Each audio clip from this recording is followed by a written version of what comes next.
नमस्कार प्यारे बच्चों। आप सभी का स्वागत है हमारे प्यारे अपने चैनल टारगेट फॉर आईक्यू में। देखिए बेटा, आज मैं आपको हिस्ट्री का एक टॉपिक पढ़ाने जा रहा हूं जो कि नेशनल मूवमेंट से जुड़ा हुआ टॉपिक है और उससे हमेशा किसी न किसी परीक्षा में एक ना एक क्वेश्चन बनने के हमेशा चांस रहते हैं। मैं कहूं यहां तक कि एक क्वेश्चन वहां से आता ही आता है।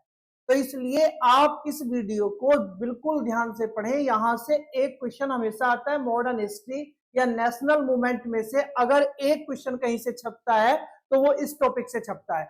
तो ये टॉपिक कौन सा है, इस कौन सा टॉपिक हम किसे पद की बात कर रहे हैं कि एक क्वेश्चन इसमें कंपलसरी है ही है, तो इसको बड़े आसानी से और बड़े अच्छे तरीके से हम याद कर सकते हैं। इसके पीछे की सारी हिस्ट्री को समझ करके याद कर सकते हैं। देखिए बेटा, आज का जो टॉपिक है वो हमारा है Indian national Congress. Indian national Congress ये टॉपिक बहुत ही बढ़िया टॉपिक है। इंडियन नेशनल, देखिए अब इंडियन नेशनल कांग्रेस कहीं आपको दिखाई नहीं देती, अब तो आपको बीजेपी दिखाई देती है बेटा, ठीक है। लेकिन एक जमाने में यही कंपनी, यही सबसे मेन पार्टी हुआ करती थी। इसी ने भारत को आजादी दिलाने में सबसे महत्वपूर्ण भूमिका निभाई है और इसको हम आज ऐसे याद करेंगे टू द पॉइंट। इतने क्वेश्चन है इससे संबंधित, इतने क्वेश्चन है कि आपको याद होना ही चाहिए। अगर आप जुडिशरी की या अन्य कोई परीक्षा भी दे रहे हैं, अगर आप इसकी तैयारी नहीं करते तो समझ लीजिए तैयारी करना छोड़ दीजिए। आप तैयारी करना छोड़ दीजिए। इंडियन नेशनल कांग्रेस के सारे क्वेश्चन याद करने होते हैं, लेकिन इसमें से जो महत्वपूर्ण क्वेश्चन होते हैं वो कैसे याद करेंगे, हम कहां से याद करेंगे, ये आपको जरूर देखना है। तो आज ये हम आपको बताएंगे कि भारतीय राष्ट्रीय कांग्रेस जब हम पढ़ते हैं तो भारतीय राष्ट्रीय कांग्रेस पे सर कहां से शुरू होता है और कैसे कैसे चलता है। तो बेटा भारतीय राष्ट्रीय कांग्रेस का टॉपिक है हमारा और जल्दी करेंगे, जल्दी ही पढ़ाएंगे कि जिससे आपको कम समय में ज्यादा मिल जाए। तो भारतीय राष्ट्रीय कांग्रेस पढ़ेंगे। तो यहां शुरुआत क्या करते हैं कि देखिए भारत पे किसका शासन था बेटा, अंग्रेजों का शासन था। तो आपको ही पता, सबको पता है, ब्रिटिश ईस्ट इंडिया कंपनी जो कि एक व्यापारिक कंपनी बनकर भारत में घुसी थी, उसने भारत की क्या एडमिनिस्ट्रेशन, मतलब भारत की पावर अपने हाथ में ले ली। अब वो भारत को चला रही थी, कौन सी, ब्रिटिश ईस्ट इंडिया कंपनी चला रही थी। अब जो ब्रिटिश ईस्ट इंडिया कंपनी चला रही थी भारत को, तो वो वहां पर परेशान थी कि भारत के लोग कैसे क्या करें, यहां समझिए बिल्कुल देसी भाषा में। तो वहां पर उन्हें लगा कि भारत के लोग इधर से कुछ कहते हैं, उधर से कुछ कहते हैं, ये बातें कुछ गलत है। तो यहाँ पर एक गवर्नर जनरल था बेटा जिसका नाम था लॉर्ड डफरिन। उसके एक दिमाग में एक बात आई, क्यों ना एक प्लेटफॉर्म बनाने के लिए इन भारतीयों से कह दिया जाए कि आप एक प्लेटफॉर्म बना लो, एक संगठन। कांग्रेस की हिंदी अगर हम निकालें तो उसका मतलब होता है बेटा संगठन। कि आप एक संगठन बनाइए और उस संगठन के माध्यम से अपनी आवाजों को हम तक पहुंचाइए। अब ये किसके दिमाग की उपज थी, तत्कालीन गवर्नर जनरल। तो उस समय का एट प्रेजेंट गवर्नर जनरल कौन था जिस समय ये बात आई, तो लॉर्ड डफरिन। तो लॉर्ड डफरिन एक ऐसा व्यक्ति है जिसके दिमाग में पहली बार ये संगठन की बात आई और उसने भारतीय लोगों से कहा कि आप लोग ऐसा जो कर रहे हैं एक संगठन बना लीजिए।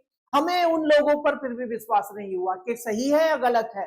तो हमने फिर एक रिटायर्ड आईसीएस ऑफिसर को अपने पक्ष में लिया और उसके माध्यम से हमने एक संगठन, एक कांग्रेस बना ली और उसी का नाम था इंडियन नेशनल कांग्रेस। तो सबसे पहला क्वेश्चन यही पूछा जाता है एग्जाम में कि कांग्रेस की जो फाउंडेशन हुई है ये किसके दिमाग की उपज थी।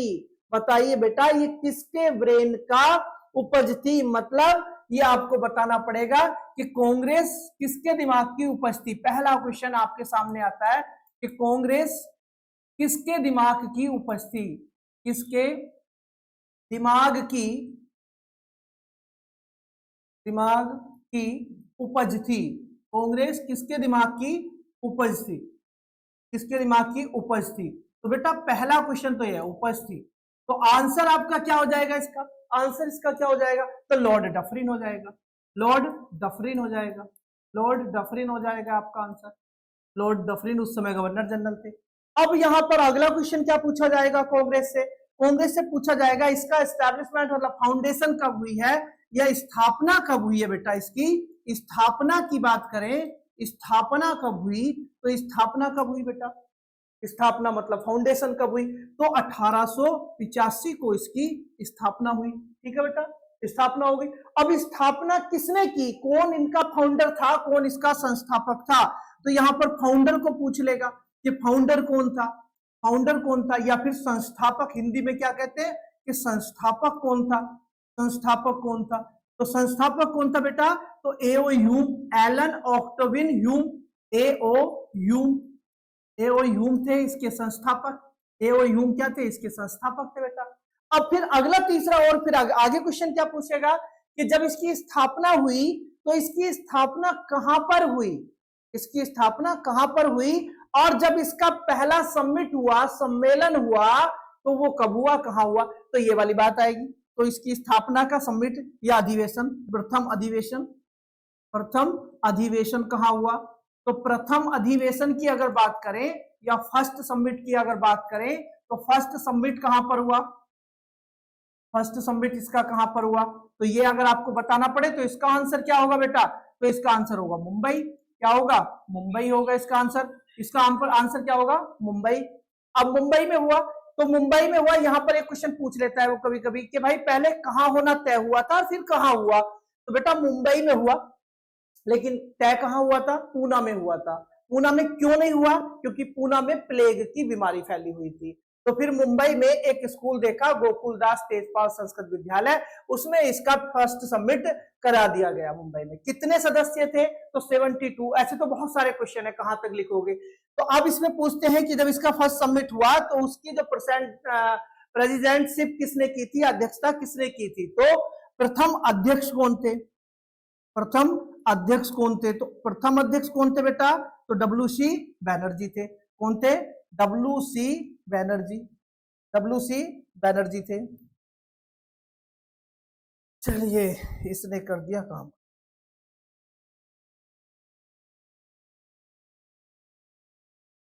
बहुत बढ़िया। WC बैनर्जी कौन थे बेटा, WC बैनर्जी थे इसके। प्रथम अध्यक्ष कौन थे, WC बैनर्जी। अब ये कांग्रेस जो थी हर साल बढ़ती चली गई, तो बहुत सारे क्वेश्चन इस पर आगे बनने अब शुरू हो गए। अगला क्वेश्चन क्या बनेगा, अगला क्वेश्चन क्या बनने वाला है, तो अगला क्वेश्चन को देखते हैं हम। अगला क्वेश्चन क्या बनेगा इसके बाद, कि बताइए इसके प्रथम अंग्रेज अध्यक्ष कौन थे। तो ये प्रथम अध्यक्ष हो गए। अब प्रथम अंग्रेज अध्यक्ष कौन थे, प्रथम अंग्रेज अध्यक्ष कौन थे, बताओ। प्रथम अंग्रेज अध्यक्ष, प्रथम अंग्रेज अध्यक्ष कौन थे, तो प्रथम अंग्रेज अध्यक्ष बेटा कौन थे, प्रथम अंग्रेज अध्यक्ष थे जॉर्ज यूल। और आगे आएगा कि प्रथम मुस्लिम अध्यक्ष कौन थे, प्रथम मुस्लिम अध्यक्ष कौन थे। तो ये सारे क्वेश्चन आपके बहुत ज्यादा इंपॉर्टेंट हो जाएंगे। तो देखो प्रथम अंग्रेज अध्यक्ष कौन थे, तो ये थे बेटा आपके कौन, जॉर्ज यूल थे। कौन थे बेटा, जॉर्ज यूल थे। अब इससे आगे देखा जाए प्रथम मुस्लिम अध्यक्ष कौन थे, तो बदरुद्दीन तैयब जी थे, बदरुद्दीन तैयब जी, बदरुद्दीन तैयब जी, तैयब जी थे, बदरुद्दीन तैयब जी थे। इतनी बात हो गई। अब इसके बाद आगे की बात करते हैं। इसके बाद आगे देखिए, इसके बाद आगे क्या है, इसके बाद आगे पढ़ेंगे तो आगे क्या है, आगे देखो इसका ये पूछेंगे कि प्रथम महिला अध्यक्ष कौन थी। तो प्रथम महिला अध्यक्ष को देखिए कौन थी, यही निपटा लो। प्रथम महिला अध्यक्ष, प्रथम महिला अध्यक्ष कौन थी, तो प्रथम महिला अध्यक्ष कौन थी बेटा, तो प्रथम महिला अध्यक्ष थी श्रीमती यानी बेसेंट सी, श्रीमती एनी बेसेंट सी, Annie Besant, Shrimati Annie Besant सी। कब बनी थी, 1917 में बनी थी, 1917 में। फिर अगर पूछा जाए कि प्रथम भारतीय महिला अध्यक्ष, प्रथम भारतीय महिला अध्यक्ष, क्योंकि एनी बेसेंट जो थी भारत की नहीं थी, आयरिश महिला थी। प्रथम भारतीय महिला अध्यक्ष, प्रथम भारतीय महिला अध्यक्ष ये कौन थी, तो इसके बारे में लिखेंगे तो इसका क्या हो जाएगा, सरोजनी नायडू हो जाएगा, सरोजनी नायडू। अब सरोजनी नायडू कब से कब रही थी, मतलब कब बनी थी, 1925 में बनी थी। कहां, कानपुर अधिवेशन में बनी थी। इतनी बात क्लियर हो गई। चलिए अब आगे चलते हैं कि भैया कांग्रेस जब बड़ी हो गई तो इसमें मतभेद हो गए और ये दो गुटों में फट गई। क्या हो गया, कांग्रेस दो गुटों में फट गई बेटा। कौन कौन से दो गुट बच गए, तो देखते हैं, हम बात करते हैं। कांग्रेस जो थी, कांग्रेस कहां कहां हो गई, कांग्रेस दो भागों में बट गई। कब हुई, 1907 मतलब 1907 में हुई। 1907 कहां के अधिवेशन में हुई, तो सूरत अधिवेशन। कौन सा समिट था, सूरत का समिट था, सूरत अधिवेशन। सूरत अधिवेशन एक क्वेश्चन तो यही पूछा जाता है आपसे, सूरत अधिवेशन। फिर पूछा जाता है इस सूरत अधिवेशन की अध्यक्षता किसने की, तो रास बिहारी बोस ने की, रास बिहारी बोस ने की थी इसकी अध्यक्षता। कांग्रेस जो थी वो दो भागों में बट गई, एक भाग को क्या कहा गया, नरम दल, एक को क्या कहा गया, नरम दल, और दूसरे को क्या कहा गया बेटा, गरम दल, गरम दल कहा गया। अब आप किसे इंग्लिश की बात करो तो एक को क्या कहा जाएगा, और एक को क्या, एक को लिबरल और एक को एक्सट्रीम कहा जाएगा। एक्सट्रीम पार्टी में दो भागों में बट गई।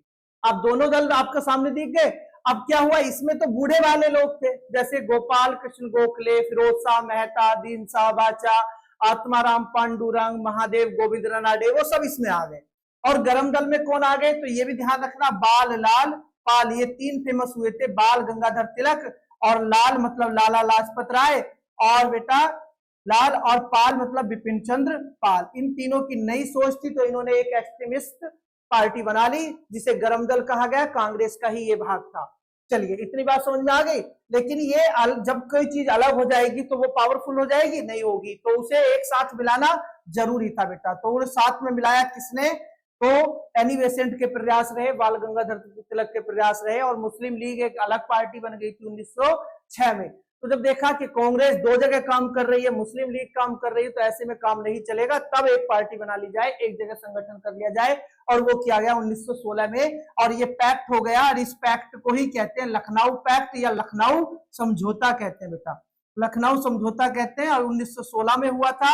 ये एक हो गई, कांग्रेस पहले बटी थी और फिर कांग्रेस एक हो गई लखनऊ समझौता में। और इसकी अध्यक्षता किसने की थी, तो इसकी अध्यक्षता की थी एसी मजूमदार ने। किसने की थी, एसी मजूमदार ने की थी, एसी मजूमदार ने की थी, क्या बेटा, एसी मजूमदार ने की थी। आगे चलते हैं, इसके आगे देखते हैं, यहां से आगे और क्वेश्चन करते हैं कि कांग्रेस अब फिर काम कर रही, तो अब यहां से क्या क्वेश्चन पूछा जा सकता है, इससे आगे क्वेश्चन और देखते हैं। तो इसके आगे का क्वेश्चन देखते हैं, तो अगला क्वेश्चन क्या निकल के सामने आता है बेटा, अगला क्वेश्चन निकल के आता है कि भाई गांधी जी ने कितनी बार अध्यक्षता की है, गांधी जी ने इस कांग्रेस अधिवेशन की कितनी बार अध्यक्षता की है। गांधी जी ने कांग्रेस के अधिवेशन, तो 1924 बेलगांव अधिवेशन हुआ जिसमें गांधी जी अध्यक्ष बने थे। बेलगांव कहां पड़ता है बेटा, कर्नाटक में पड़ता है। बेलगांव कहां पड़ता है, कर्नाटक में।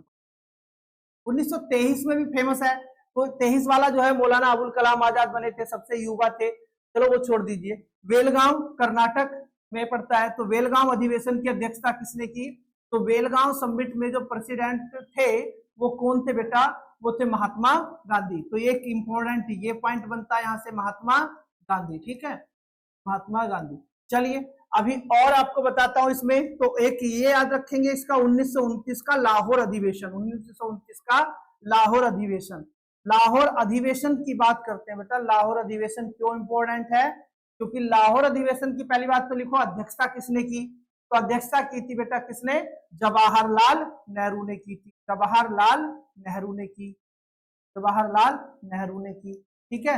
और इस अधिवेशन की डिमांड क्या थी, पूर्ण स्वराज की डिमांड थी बेटा, इसकी पूर्ण स्वराज की डिमांड थी, पूर्ण स्वराज की मांग की गई थी, इसमें की मांग की गई थी।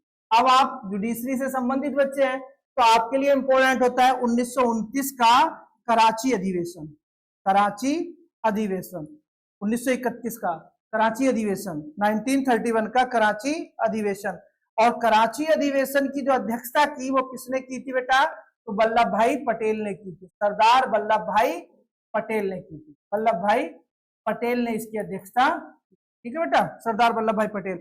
इसमें क्या डिमांड रखी गई थी, तो फंडामेंटल राइट की डिमांड रखी गई थी, इसमें मौलिक अधिकारों की मांग की गई थी, मौलिक अधिकारों की मांग की गई थी, मौलिक अधिकारों की मांग की गई थी, ठीक है।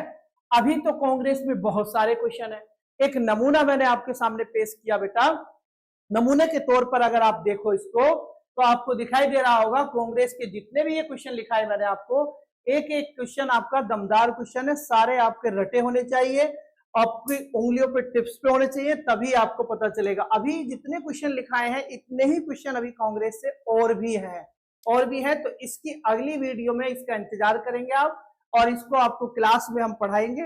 तो क्लास आपने जो कोर्स है वहां पर आपको इसको ब्रीफ में समझा करके, यहाँ थोड़ा जल्दी जल्दी समझाया है, वहां आपको बिल्कुल विस्तृत रूप से समझाया जाएगा। तो इसलिए आप यहाँ पे देख लीजिए इसका कितनी इंपॉर्टेंस है, ठीक है बेटा। तो चलिए आज के लिए केवल इतना ही, धन्यवाद।